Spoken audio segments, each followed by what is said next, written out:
that the sound is going back in the world, and back in the room. But we have to do the restaurant, we're too far away. The left goes out, the right is doing the left goes at the same time.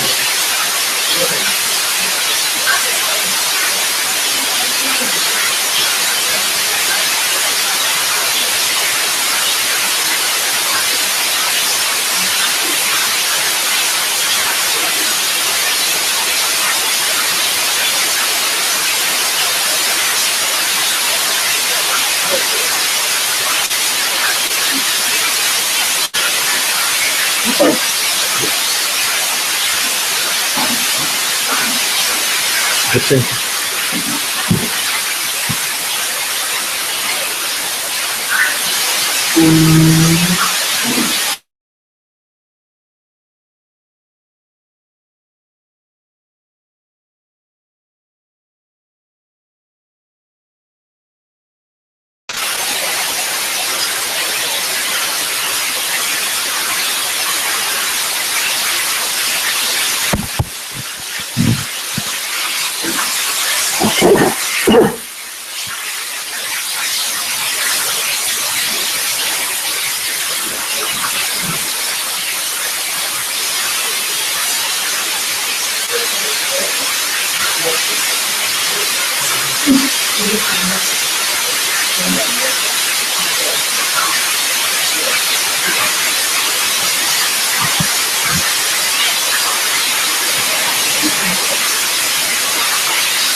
Sri Aurobindo is describing the emergence of the supermind in the evolutionary sequence when commenting on verse number 5 of the Kena Upanishad.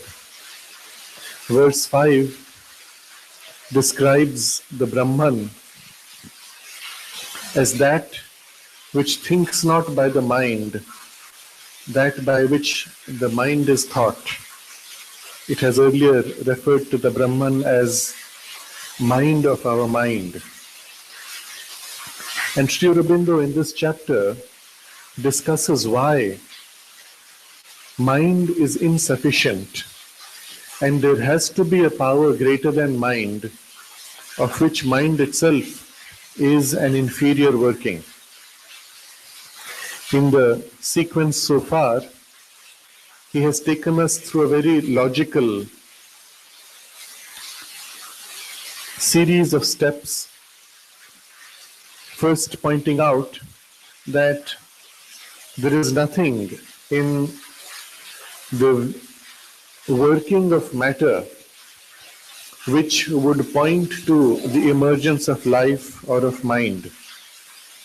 And if mind has to emerge, then there must be something essentially in matter itself, representing the power of mind and having constantly the push, the striving to express itself. If we do not find it in matter, then we have to find it in the force which forms matter. And that force then already has mind as a principal secret within it. And therefore, as it drives matter to evolve, it forms eventually mind. But we could also say that there is no such thing in matter at all, neither in matter nor in the force.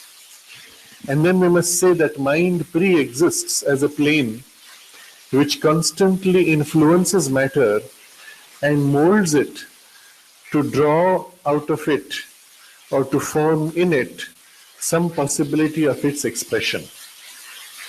So this is the logic with which we come to recognize mind both as a force within the formation of matter as well as a plane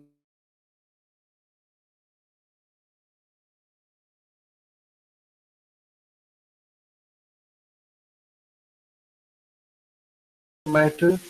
There is also mind as a plane separate, assisting this part which is involved in matter. This is the natural sequence of logic if we follow the study of matter as with science. On the other side is the ancient system of the Veda, which sees mind as something separate, and the very essence of humanity is this mental consciousness, a mental being which has taken on a terrestrial body. These two now he synthesizes in the paragraph that we have last studied. He says there are always two possible views of the universe. One, which is the approach of modern science, which sees matter as the beginning of all things and studies everything as an evolution from matter. Or if not matter, then as with the Sankhya philosophy, some force which is driving mechanically both matter, life, and even mind. The other view sees the conscious soul, Purusha, which is the base of everything in the universe. By its power or force of Shakti, it operates on itself as its own substance to form the universe. And this is the view of the Upanishads. These two now, Sri Aurobindo brings together, we saw last time. The view of material science and the view of the Upanishads are not incompatible. If you take the view of the Vedas and the Upanishads, and then remove from it certain elements, you will end up with the materialist view. So the materialist view of science is only a limitation, a narrow starting point, which chooses to remain narrow in the bulk of the scientific pursuit. But the evidence of science actually points to the greater truth of the Upanishadic perspective. And so Sri Aurobindo explains how, if we study the material world only, excluding all evidence of other planes as dream or hallucination, if we exclude also the evidence of operations of mind which exceed the material limitation, then we are forced to accept the theory of matter as the origin.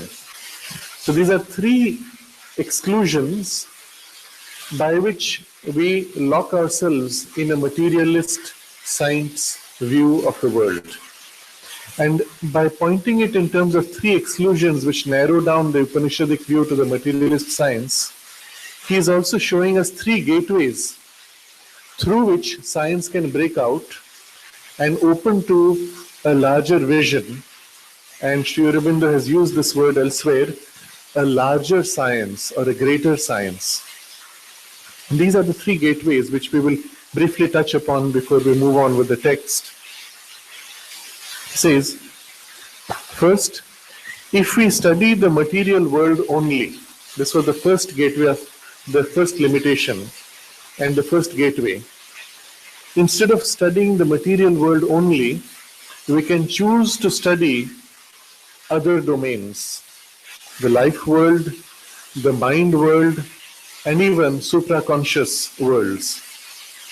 For example, if we study how life processes work, not as material, as a side effect of material processes, but in themselves, we will find that life has its own laws.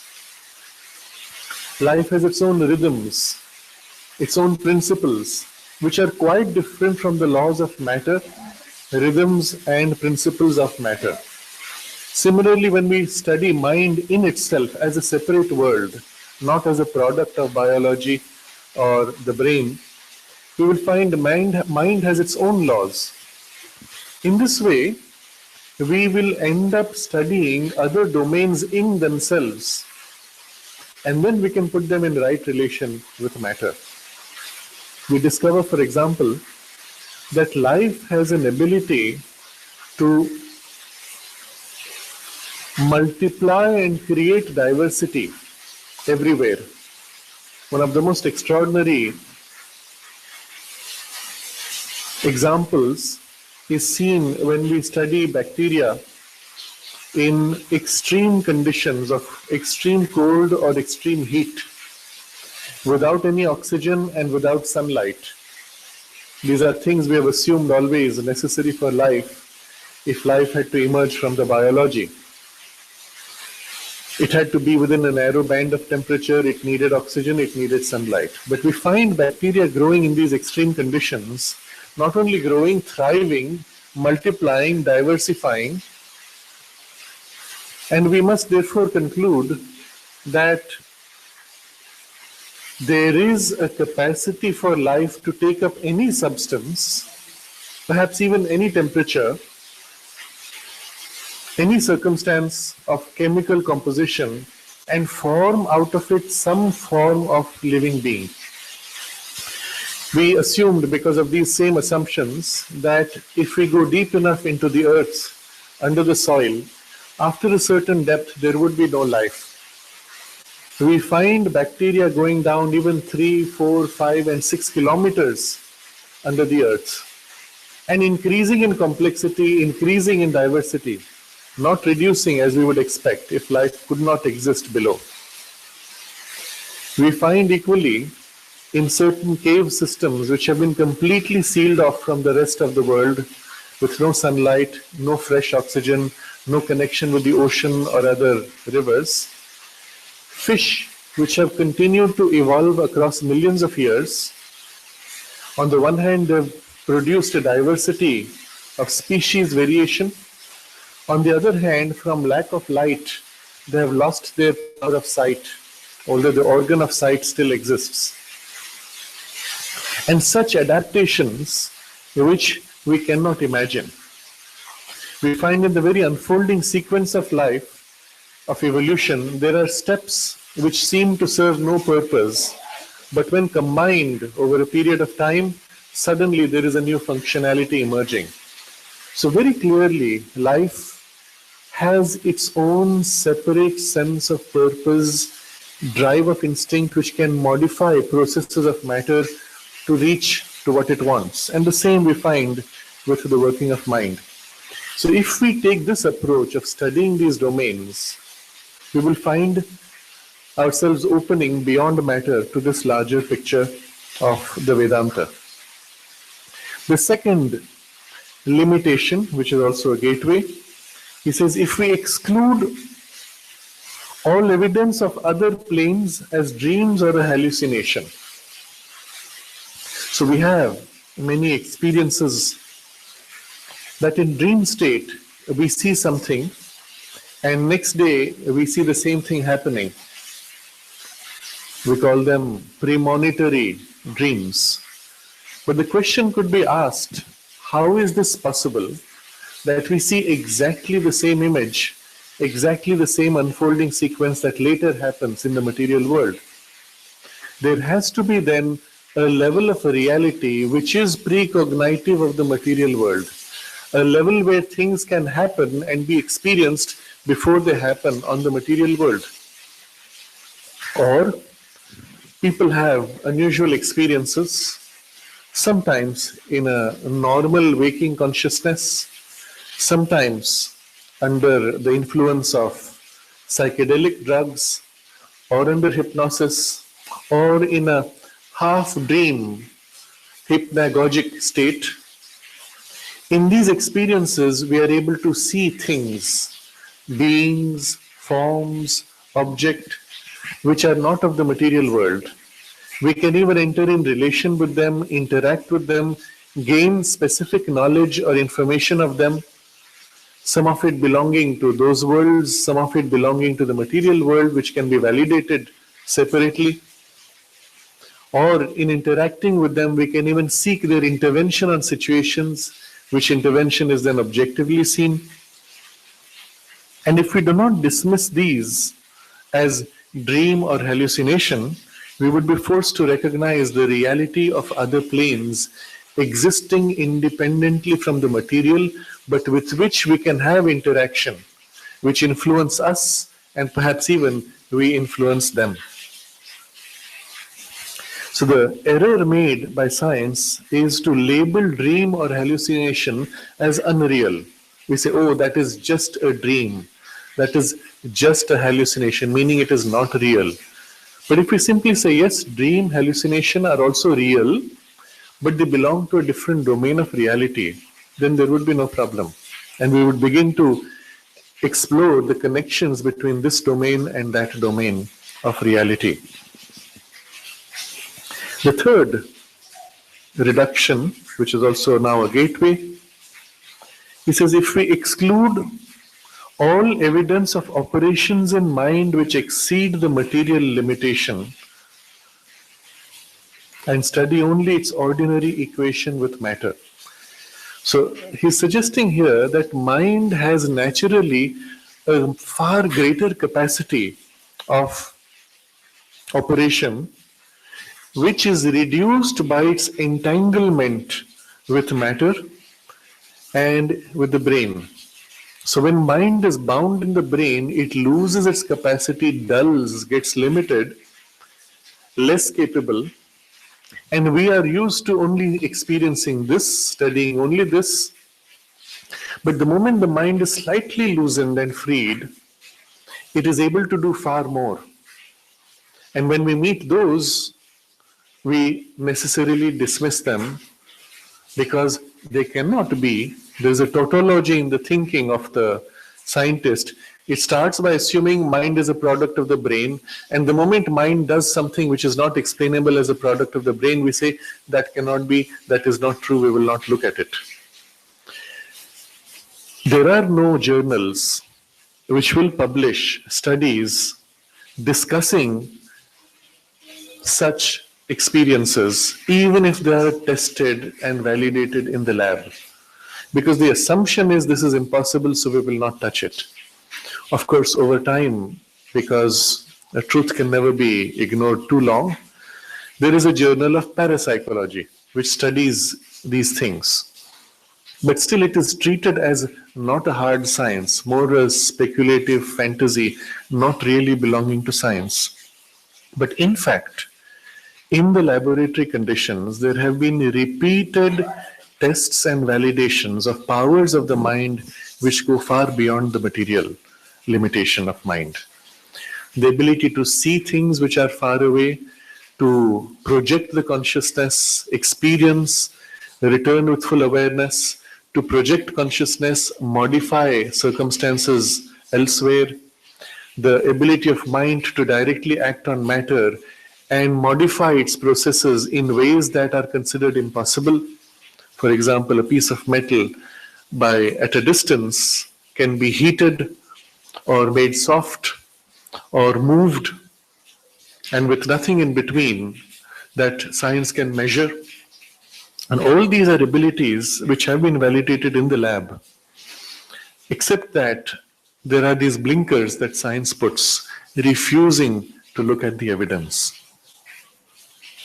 So if we remove these blinkers and explore the possibilities of mind outside its ordinary limitation of relationship with matter, then we will find a huge range of possibilities. In fact, it seems almost something without limit. In mind, the powers of perception can extend through to the whole universe. In this way, science can grow and widen its perspective into a greater science. And he says, we shall be irresistibly led towards the early Vedantic conclusions. And this is very suggestive. Early Vedantic conclusions different from later Vedantic conclusions. But as far as this is concerned, we pause here. This is already happening. There is a whole generation of people who have grown up with a different experience of life. And interestingly, one of the greatest breakthroughs took place with the generation which has now come into power, who were at one time part of the hippie movement. They called themselves flower children. They were into experiences of psychotropic drugs. But having experienced realities and confirmed to themselves that the world is not just this limited material sense world, they were fundamentally changed, and it opened to them certain possibilities which today are part of their reality when they are in a position of power. So things are changing rapidly, and this larger vision of the Vedantic view is becoming more and more normal to people. So Sri Aurobindo now leaves this discussion and comes to the conclusion that all this brings us to, that the human being, mind in man, is the acme. He says, however this may be, even from the standpoint of the soul material world, man in the substance of his manhood is a mind occupying and using the life of the body, a mind that is greater than the matter in which it has emerged. So this is something which all these viewpoints will have to agree, including the reductionist material science, that we are primarily mind. If you somehow are able to interfere and block the working of the mind, the person is no more called a man. He is reduced to an animal or a beast. If you recall a very interesting movie called Planet of the Apes, had this picture of the future of the earth where apes have evolved to mind and human beings have regressed to an inferior animal condition. And then there are these human beings who somehow end up on the planet. The apes capture them. They find these human beings are able to think and speak as much as the apes. So for them, it is something too shocking to accept. It will overturn their worldview. So what do? They cut open the skull and lobotomize, cut out a part of the brain, and reduce those men to an incapacity of speech, to animal-like consciousness, because that's the safety in which they can face their reality. But it is as simple as that. If there is a damage to the brain in certain critical parts, the capacity to articulate thought or speech is as if blocked by the brain damage, and then we do not call such a person human anymore. When a person is brain damaged, although all the biological functions may be intact, you are on a machine in the hospital, people use the term vegetal state. They say so and so is vegetative. because such a person is no different from a vegetable, not even an animal who's able to function and move and able to respond. So, what is it that distinguishes the human being from the animal or the plant? It is this mind.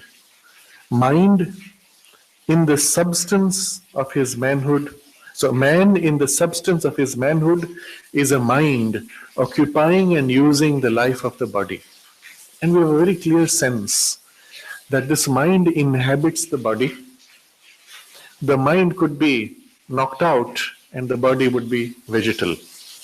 The mind could be woken up and you have the man again. And this can be done simply by putting certain chemicals in the bloodstream which make the mind unconscious. But this mind is greater than the matter in which it has emerged. Not only the mind is able to now take charge of matter, study matter and modify matter, as we do with scientific processes, we are able to transmute matter even. The power of the mind is so much greater that matter has nothing in it comparable. He is the highest present expression of the will in the material universe. So there are two ideas now he will bring us. First, he will describe the personal will, and then he will describe a universal will in the cosmos. The first level is the personal will. At present, he is the highest present expression of the will in the material universe. So we see the will expressed in so many ways. Even the animal has a will to survive, a will to procreate, a will to eat, a will to explore, even to be creative. The plant has a will to grow in spite of repeated crushing steps on it. The sprouting seed will continue to repair itself and grow and grow and grow. There is even a will, we say, in matter, in the crystalline structure to heal itself, in the atom to refuse to be broken, to reorganize itself when it is broken. So we see will expressed on all levels in the universe, but the highest present expression of the will is the human mind. The human mind has a will which can stand back from its own operations and modify itself. It has a will which can experience fully the sense of freedom, which is not so in the animal case. The animal's will can be conditioned, can be molded by us, is as if bound, locked into a very narrow groove, and rarely able to express or demonstrate a complete sense of free will. When it does demonstrate something close to human free will, we feel the animal to be almost human. And we see this in some very rare, highly developed individual dogs or cats, or even sometimes in elephants, especially when they have close contact with human beings. But in the present expression of the will, the human mind is the highest in the material universe. In other worlds, of course, we may have different higher forms, but in the material universe, this is the highest. And now he gives the perception of the will from a cosmic position. The force that has built up the worlds, so far as we are able to judge of its intention, from its actual operations as we see them in their present formula upon earth, arrives in him at the thing it was seeking to express. It has brought out the hidden principle of mind that now operates consciously and intelligently on the life and the body. Man is the satisfaction of the necessity which nature bore secretly in her from the very commencement of her works.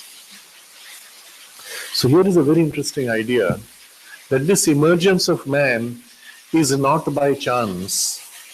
It is an outcome of an intention of nature which has been working towards this end from the very beginning, from the very commencement of her works. So if we say there was a Big Bang, or whenever the universe first became more and more apparent, nature has been striving to produce man. Why? Because he expresses the hidden principle of mind that now operates consciously and intelligently on the life and the body.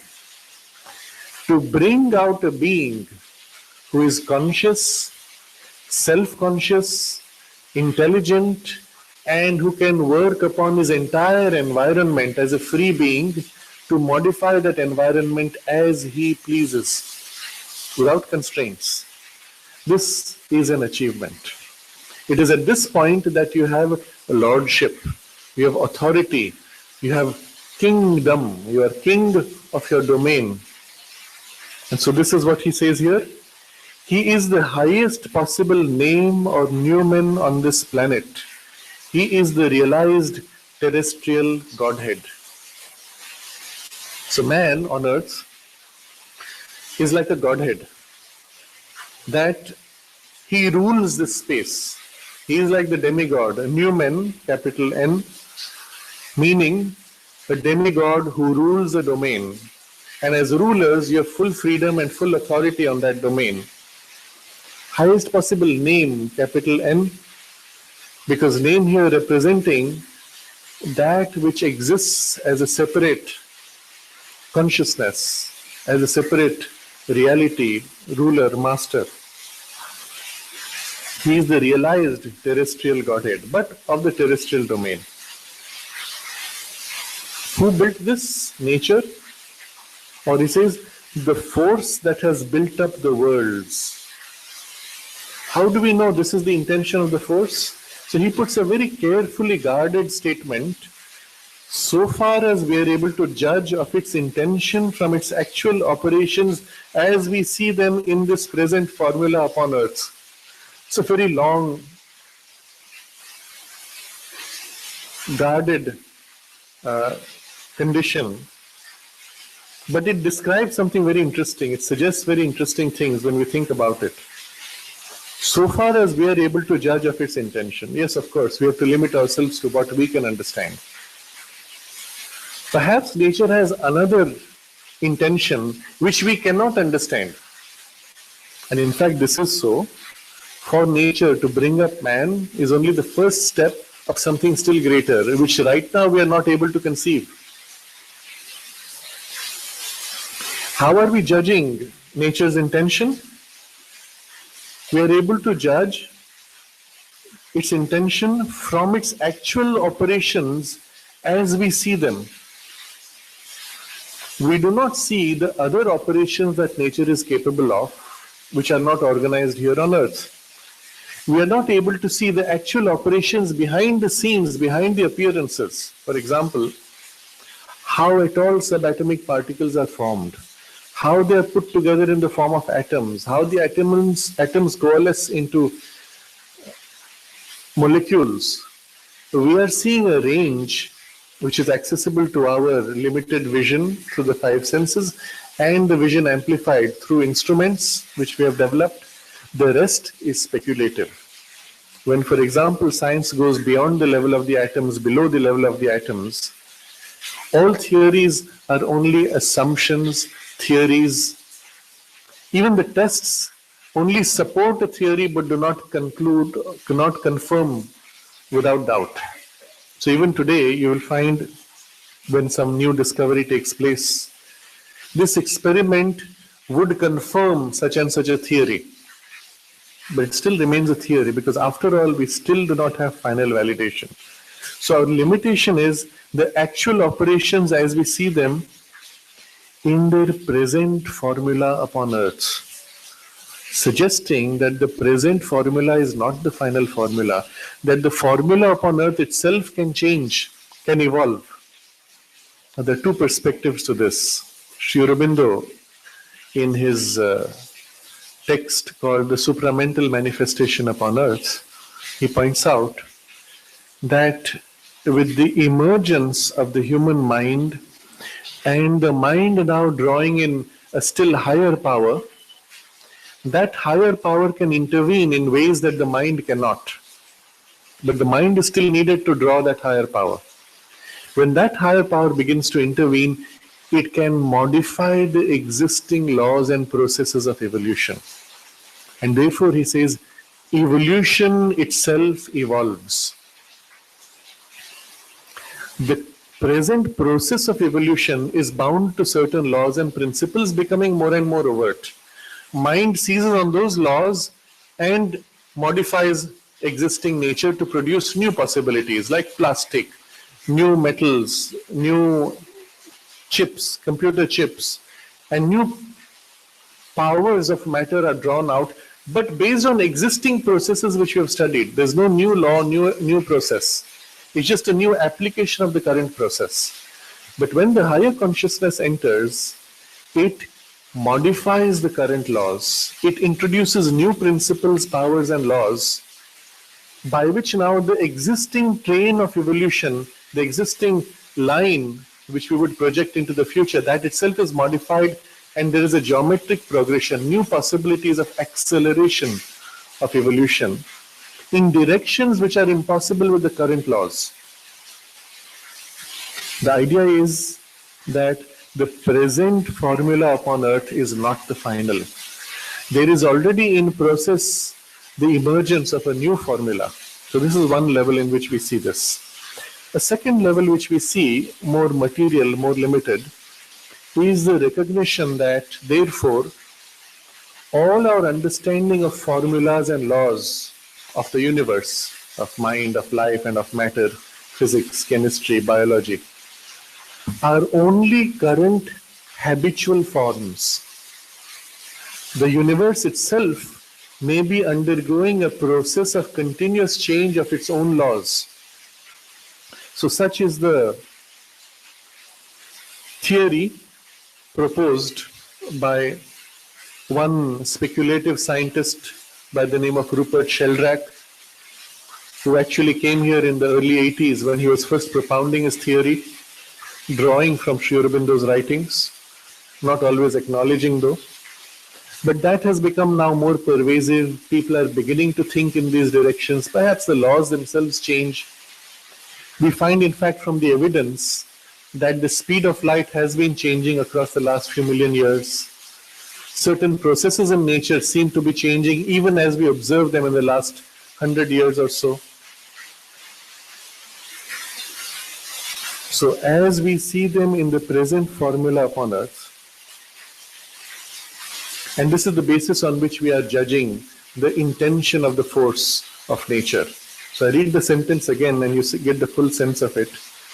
The force that has built up the worlds, so far as we are able to judge of its intention from the actual operations as we see them in their present formula upon earth, arrives in him, in man, at the thing it was seeking to express. But so far as we are able to judge of its intention, we are ascribing to it an intention already. So it has brought out the hidden principle of mind that now operates consciously and intelligently on the life and the body. Man is the satisfaction of the necessity which nature bore secretly in her from the very commencement of her works. He is the highest possible name or numen on this planet. He is the realized terrestrial Godhead. Now in this picture, Sri Aurobindo is suggesting something which later he will use powerfully as an image. He says, nature bore secretly, the necessity which nature bore secretly in her. Bearing, the word bearing suggests carrying, but also carrying as a burden, carrying as a pressure, as an urge, as an distress, which wants to push out, which wants to give birth. Now, this idea is very important because it describes the deeper reality of things. The deeper truth is that all the higher possibilities which are involved in the first involution are trapped, compressed, bound, held under pressure.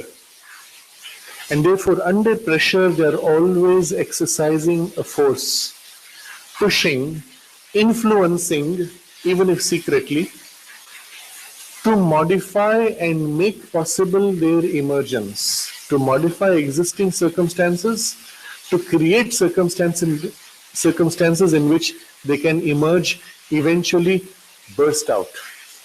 And the emergence is always a sudden birth. Birth does not take place gradually. The child does not emerge gradually over 9 months. It is held in the womb 9 months, but the emergence is immediate and always accompanied by great pain, struggle, the birth pangs, as we say. And this is very deep truth of all possibilities in evolution.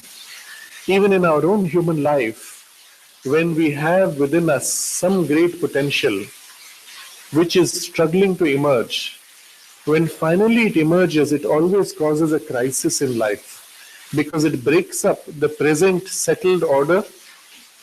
There is always a pain, a struggle, and when it emerges, a new rhythm, a new balance to be established, eventually now becomes the new rhythm. Such is, in fact, the process of evolution when life emerged from matter, when mind emerged from life, and now when supermind has to emerge from matter. So this he will describe shortly. We continue with the text. But all this is true only if we assume that for nature's terrestrial activities, mind is the ultimate formula. So this is the assumption we have always had. Whatever we have come to is all that is possible. But this is not the reality if we look deeply. In reality, and when we study more deeply the phenomena of consciousness, the facts of mentality, the secret tendency, aspiration, and necessity of man's own nature, we see that he cannot be the highest term. He is the highest realized here and now. He is not the highest realizable. Now, what are the things which hint at this truth? And always Sri Aurobindo gives us, in essence, the key pointers. And we must study these deeply. Sri Aurobindo presents a huge amount of knowledge in a condensed form. Just these last 2 paragraphs we have read could form the basis of a whole book discussing evolution and the possibilities. But it is condensed in a whole paragraph. So here, when he gives these brief words, phrases, keywords, pointing to something, if we explore them, we can open to enormous possibilities. So he says, in reality, humanity is not the highest term, but we find this when we study more deeply the phenomena of, and then he gives a series of words, consciousness, the phenomena of consciousness, the facts of mentality, the secret tendency, aspiration, and necessity of man's own nature. So 3 things, the third of which has 3 more, in all 5. So we look at these a little bit. If we study more deeply the phenomena of consciousness, so the phenomena of consciousness immediately opens us to realities. There's a whole field of study which has begun called consciousness studies. And in a way, this is an attempt of science to break out from the limitations of the earlier mindset. Rather than viewing consciousness as a product of brain processes, this studies consciousness in itself. And it's a great relief. And then we discover consciousness exists everywhere. The powers of consciousness are not located to a specific time and physical location. They are able to operate freely across space and even across time. So whole powers of clairvoyance, clairaudience, remote viewing, and so on are phenomena of consciousness or dream states, etc. The second is facts of mentality. What is it that makes our mind mind? And if we go down into the facts, no speculation, simply observe the facts, we find layers in the mind's operation. And at deeper layers, mind is doing something which we cannot explain purely in terms of logic. So, for example, there are these geniuses, or there are people who are slightly deficient in certain powers of the mind, but efficient in other powers which are not accessible to normal people. So the genius looks at a large number and is able to write out immediately the square of the number. The computer may have taken a few seconds to do it, which he does immediately. Ask him how he does it, and he says, I don't know, I can't describe. I just look at it and I know what it is. What is this power of the mind that it can know directly, bypassing a logical, sequential, rational process of information or even of knowledge, of logic?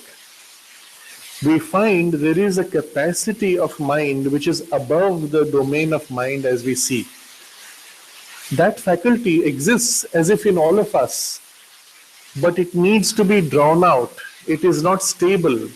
It is not always efficient. It is mixed in its working. But it seems to exist in all human beings, because we find through certain very simple psychological tests, most people are able to somehow precognize, predict what is going to happen even without realizing it. I don't know if I have shared this as an example. In a meeting of more than 100 CEOs of companies, this experiment was performed. Remember, these are heads of the companies taking critical decisions. They were told, here in this envelope is a number. You are asked to guess what that number is. Just a guess. You don't have to do anything. Just guess and write. So each one writes out what the number is. And then they found two categories. There were those CEOs who were way off. There were those CEOs who were close enough. Interestingly, those who were way off were the CEOs whose companies had made heavy losses in the previous year.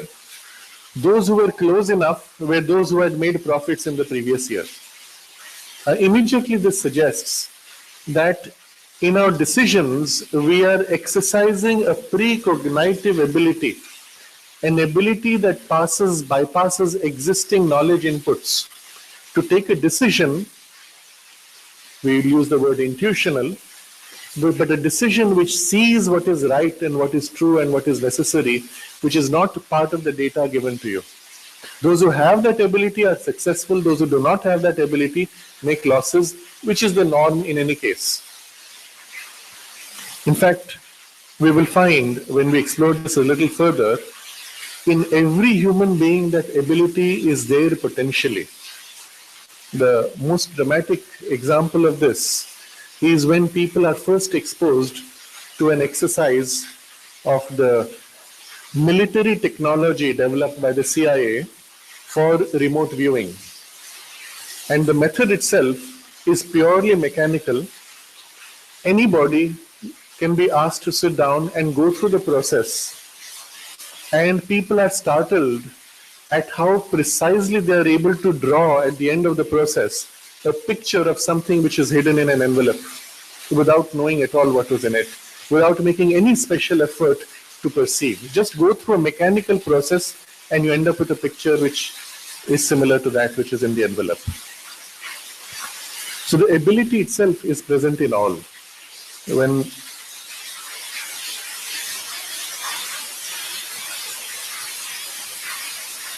we find also, and I've mentioned this before, an experiment in which people are asked to consciously influence a large number of ball bearings which are falling, which finally settle in two buckets.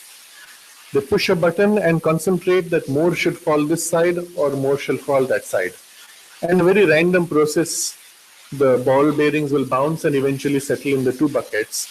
Depending on where you put your will, there are more ball bearings than the other. And this has been tested in the laboratory with any body, You can catch anyone from the road at random, make them sit down and go through this exercise, and their mind is influencing the material processes. Now, all of these straight away show us that there are powers of the mind above and beyond the conventional narrow band of mentality and capacity in which we live. So this is the second deeper study of the facts of mentality. And the third is studying man's own nature, and within that are three facets: tendency, aspiration, and necessity. The secret tendency, aspiration, and necessity of man's own nature. So, of course, human nature has overt tendencies, overt aspirations, overt necessities. We all have a tendency for inertia. If I can avoid doing the work, I would rather avoid. If I can cut corners and take a shortcut, I would rather do it. We have overt aspirations. You want to be rich, you want to have a secure life, you want to be loved by all or become famous, whatever it is. And then overt necessities. We have a necessity, for example, to feel cared for. We have a necessity to be appreciated. We have a necessity to be able to express ourselves, etc. But all these are overt. Behind all these, there are secret tendencies, secret aspirations, and secret necessities. And if we study them, we find they point to something greater beyond the band of the mind's capacity. First, there is a tendency in man's nature, a secret tendency to always be dissatisfied. You may achieve something. People may praise you sky high, but at the end of it, somewhere inside you, you appreciate the appreciation, but somewhere inside you, you feel, I can do more. I can do better. And the next time, I am not satisfied with repeating the same thing. I try to do a little more. Although just repeating the same thing would get me the appreciation. Of course, if I repeat the same thing long enough, even people will stop appreciating because they expect me to be able to do more. So secretly in all human nature is a dissatisfaction and pointing to a possibility of unending progress, pointing to something which is beyond the current capability and far beyond. In fact, we see this actualized if you observe the last 120 years almost of the Olympic Games. Every year, people break records. Records which, by all current biological understanding, were bound to the limits of human biology. And yet, by this persistence of the mind, we are pushing the limits of our biology itself. Of course, in the domain of mind, the records are far greater. People are always pushing limits. But this secret tendency to be dissatisfied points to a potential which is almost infinite. Second, the secret aspiration of man's own nature. What are the secret aspirations we have? We want things to be ideal. Our secret dreams are of true, perfect love, true, perfect beauty, true, perfect knowledge, true, perfect power. What are all the daydreams we have? As children, it's more obvious. As adults, we tend to dull and reduce them more to an acceptable framework of life. But as children, when we freely daydream, I will have the power to do anything I want. I will have all the knowledge. I will experience true love, true affection, true relationships. Everybody will be nice to everyone else. We will all share and care and help each other. An utopian, idealistic kind of society that we dream of. And of course, we want to be the center of it. And these are the ideals which point to a greater truth. That there is a possibility, even there is a consciousness in which these things would be normal. Not in the way we conceive them, but in a more complete and more true way. And there is a consciousness in which we are the center of the universe, but not as an ego, but as a consciousness which is everywhere, immanent in all things, and therefore the center of all things. So the secret aspiration of our own nature pulls us to somehow move always in that direction of an ideal. And third, the secret necessity of man's own nature. And we find here that there is a necessity in us to actualize, to put in action. We have a wonderful idea, we don't just throw it away. We need to actualize it. If we can't actualize it in action, we need to speak of it. We need to write about it. We need to share it somehow.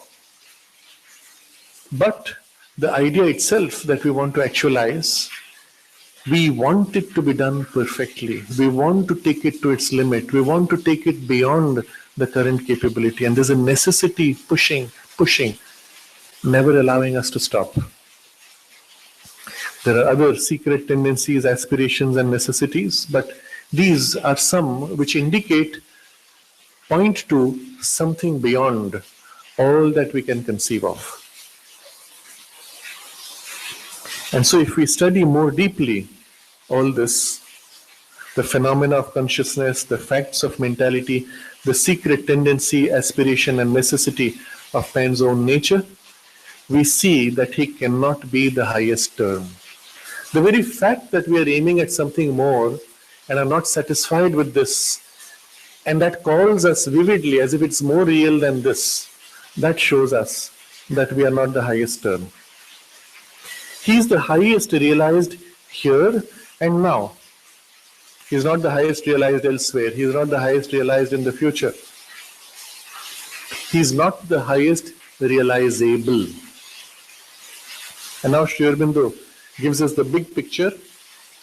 As there is something below him, so there is something, if even only a possibility, above. As physical nature concealed a secret beyond herself, which in him she has released into creation, so he too conceals a secret beyond himself, which he in turn must deliver to the light. That is his destiny. A very powerful statement. So nature held a secret, physical nature held a secret beyond herself. It was not possible for physical nature to express mind. And yet she has delivered that. And now this mind, human being, the Newman, the name, the terrestrial Godhead, conceals a secret in him which he has to deliver. And there is a compulsion here.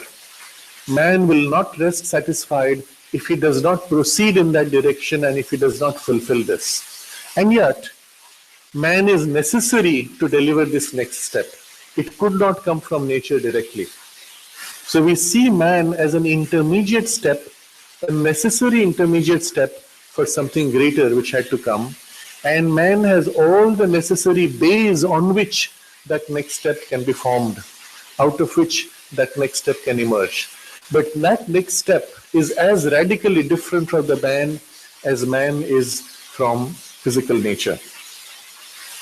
That, he says, he too conceals a secret beyond himself, which he in turn must deliver to the light. That is his destiny. Now the next paragraph, Sri Aurobindo discusses this in the image of the birth. This must necessarily be so because mind too is not the first principle of things and therefore cannot be their last possibility. If you look at the big picture of the levels of consciousness, before mind could appear, there was something else which has created mind. Before life could appear, there was mind from which life was formed. Before matter could appear, there was life from which matter was involved. And so the sequence of emergence is only completing backwards the steps of the ladder. But because there was something above mind, not the first principle. Mind is not the first principle. Therefore, from mind, this has to be so. And now he describes the sequence as matter contained life in itself, contained it as its own secret necessity, and had to be delivered of that birth. And as life contained mind in itself, contained it as its own secret necessity, and had to be delivered of the birth it held, so mind too contains in itself that which is beyond itself, contains it as its own secret necessity, and presses to be delivered, it also, of this supreme birth. Now 3 times he repeats the same wording, and the wordings are extremely important here. He says, first he says, each of them contained the other in itself, contained it as its own secret necessity, and had to be delivered of that birth. The 3 steps. First, there is a containing of the higher in the lower. Second, contains as a secret necessity by which it must emerge. And third, has to be delivered of that birth. Delivered of, meaning it cannot of its own come out, but it must be helped from outside to be liberated from this burden of the birth which is held in the womb. So, matter contained life. First it contained it. That is, matter appeared involved with life inside first. And then it held it as a secret necessity which must now come out and overtly organize itself. And then it had to be delivered of that birth by help from above, if necessary. Similarly, life contained mind in itself as in the involution, holds it as a secret necessity which must come out, and has to be helped to be delivered of its birth, which it was holding. And so too with mind. Now let's explore this, what it means for mind. Mind too contains in itself that which is beyond itself. So what it means, already something greater is there as a secret power inside mind. It is involved, we will say. But when it is involved, it is secretly there, operating, but behind many veils. That's all that involved means. So there is within us supermind, behind many, many, many veils, so many that we are not aware of it. And yet because it is there, it influences mind. In what way? Every time that mind functions, in all the functions of the mind, you will find there is a presumed awareness of something. There is a perception of something which was not already available to mind, which influences and determines the mind's working. For example, when the mind makes a step of logic, A implies B, B implies C, therefore A implies C. The therefore, can you prove the therefore? At that point, there's no proof. You just see it or you don't see it. If you don't see it, then you're stupid. But you see it, it's obvious. It is assumed that any human being capable of thought can see that if A implies B, B implies C, therefore A implies C. But the thing itself is not proved. Who is it that is seeing that as obvious? There's something in us which sees the chain, knows its truth, and reflects that knowledge in the mind, which we call logically obvious. But the power of logic is nothing but that seeing reflected in a superficial, narrowed, step-by-step working of the process of mind and thought. The seeing behind which justifies the process is not of the logic. It is supra-logical, even supra-mental. Or for example, if you see a pattern of numbers 2, 3, 6, what's the next number? Obviously you will say 8. What is it that sees it in the mind as obvious? If you try to prove to me it has to be 8, there is no logic, there is no argument. You just see it or you don't see it. So that pure seeing behind the operations of logic, which justifies the logic, rationality, and normal functioning of the mind, is itself not a mind. That point, if we can become conscious of, if we can make ourselves conscious on it there, you will find you are aware of things without thought. That awareness, you can turn to things and see things obvious or not obvious. When you don't see, it is like a veil. When the veil is removed, it's obvious. But the power there is a power of direct seeing, not of thinking, not of logic. That is a distant reflection of the pure supermind. It is on that level, when it's fully awakened, that Sri Aurobindo describes it as the illumined mind, where all is light and seen in light. But there are even further degrees which we can in this way become conscious of. But we do not live in those states. They are as if behind, justifying our current mind process. In order to be able to live in those states, the first requirement is train the mind to become silent.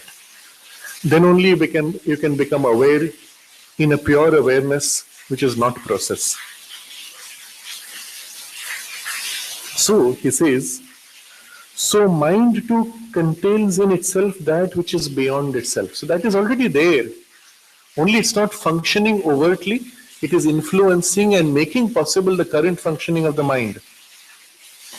Contains it as its own secret necessity. Now, the fact that it is there means it has a constant push to actualize, push to come forward. And at some point, when we find our minds working insufficient, when we give up, when logic fails, we become very quiet, we begin to draw on that consciously. Eventually, we want that kind of knowledge, complete, flawless, perfect knowledge, to be always accessible to us. And so that is pushing, and secret necessity presses to be delivered. And when it presses, eventually mind being unable to do it of its own, it must be helped. It also presses to be delivered of this supreme birth. Why does he call it supreme birth? Because after that birth, we complete the link to the source, the first creative principle from which the universe is born. Completing that link, we can say there is no other. But it does not mean evolution completes. It means we now evolve, continue to grow and manifest in an awakened consciousness, which is free of ignorance. It can still grow in its capacities, but it will never be lost in a reduced grade of consciousness in terms of grade, in terms of ignorance. So it also presses to be delivered of this supreme birth. So the next paragraph, which we will take up next time, discusses the rational necessity which forbids us from taking mind to be the last birth of nature. There is actually a logic which prevents us from saying this is the last. And that logic, he says, is to observe the nature and working of mentality in its three principal elements of thought, will, and sensation. And it's again a very insightful description which makes us see in introspection, become aware of certain necessities inside us which point to that greater consciousness, which is supermind. So we will continue this passage on the Sunday after 3 Sundays, and it will be therefore on the 20th of December. We will be meeting on Friday as usual, but I will have to leave after Friday, and we will resume the classes from the Friday of 18th of December. So, for this text, though, we will be continuing from the 20th of December. You can just reread this last portion and meditate on it briefly before we disperse.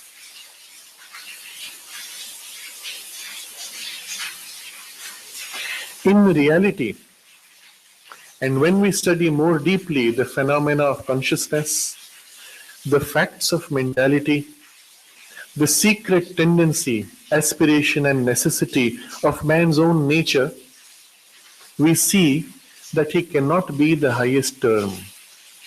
He is the highest realized here and now. He is not the highest realizable. As there is something below him, so there is something, even if even only a possibility, above. As physical nature concealed a secret beyond herself, which in him she has released into creation, so he too conceals a secret beyond himself, which he in turn must deliver to the light. That is his destiny. This must necessarily be so because mind too is not the first principle of things and therefore cannot be their last possibility. As matter contained life in itself, contained it as its own secret necessity and had to be delivered of that birth, and as life contained mind in itself, contained it as its own secret necessity and had to be delivered of the birth it held, so mind too contains in itself that which is beyond itself, contains it as its own secret necessity and presses to be delivered, it also of this supreme birth.